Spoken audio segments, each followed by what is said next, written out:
Good evening, cult members, and welcome to Pop Culture Cult. I'm Sean. I'm Janice. This is going to be our instantly out of the theater review of The Crow 2024. I think it's just called The Crow. It's called The Crow, but when you look it up online, it says 2024 because there's two now. We both said the same thing on the way out. I don't mind this. No, I thought it was. If you liked The Crow, I think you will like this. It feels the same.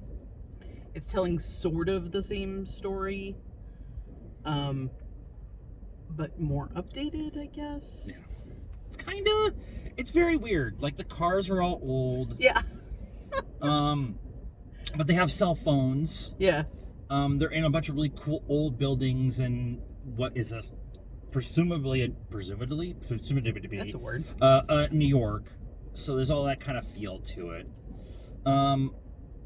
But it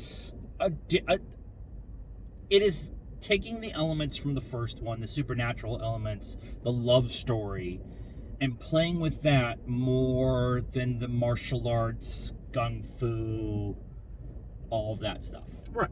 That is still part of this movie. Well, Bill Skarsgård? Bill Skarsgård. Yeah. There's so many of them. Bill Skarsgård is not Brandon Lee. Right. Shocker. Right. So, I mean, he was ripped, but not not kung fu.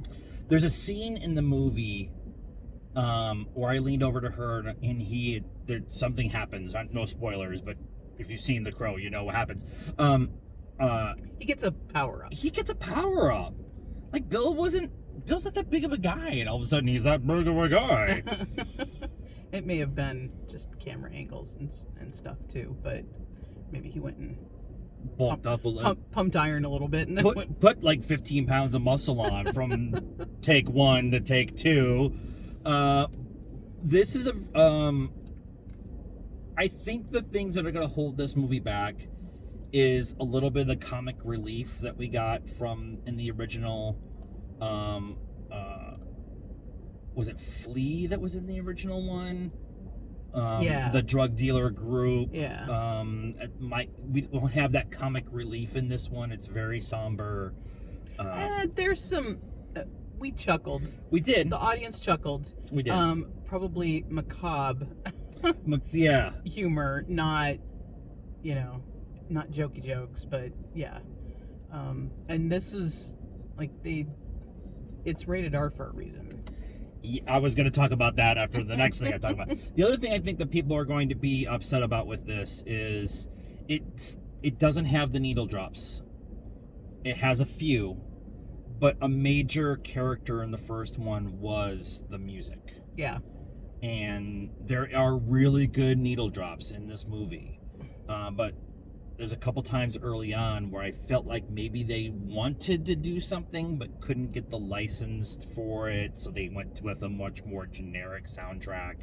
It's still good. I still liked it, but it was very different than I think that's gonna be a major thing for people to hang up with. Yeah, there's not a lot of the like FM radio kind of music, but there are some songs One of them's in Russian. Yeah, that was awesome. That started playing, and I'm like, wait, no, that's Russian or something. Also, this is very gory at times. Like, they don't shy away from it. It is rated R for a very big reason. And if you're squeamish about that, you've been warned.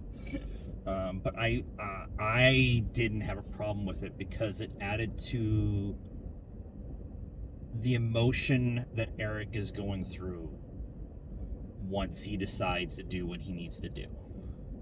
And he doesn't look away from it, and so us, as the camera, don't look away from it either. And I think that adds to it. Again, not everybody's cup of tea, but, whatever. But I think this is actually pretty good. I think I'm pleasantly surprised. Yeah, I would put this, as The Crow trilogy or whatever. I'd watch all three of them back to back to back or whatever. I think it works. The budget was $50 million. So with some advertising, maybe 75 or whatever. I wouldn't be surprised if they will have a story to go forward if this does okay. There was a mention of something that could. They wrap it up. They wrap it up. Oh, they absolutely wrap it up. But there was one little line drop at the end where you're like, "What did he just say?" Yeah, this might be one of those ones that once it gets on Netflix, it will get some legs. Yeah. And if that happens, maybe some more. Score? 7. 7. I might go a little bit higher if I watch it again and now get all my preconceived notions of what I expected this movie to be out of my head and moving forward. Bill Skarsgård can act. So let us know what you thought of this movie and our reaction to it in the comments down below. Please be nice. It's a requirement around here. Like this video, subscribe to the channel, hit the bell for notifications. Follow us on all social media stuff, Facebook, Instagram, Twitter, and TikTok. Links in the description down below. And it's free. It helps us out. And now that my computer's fixed, we're not sick or on vacation, which has been the last 6 weeks of our lives, maybe some more stuff will be coming on. So until next time, cult members, good afternoon, good evening, and good night now.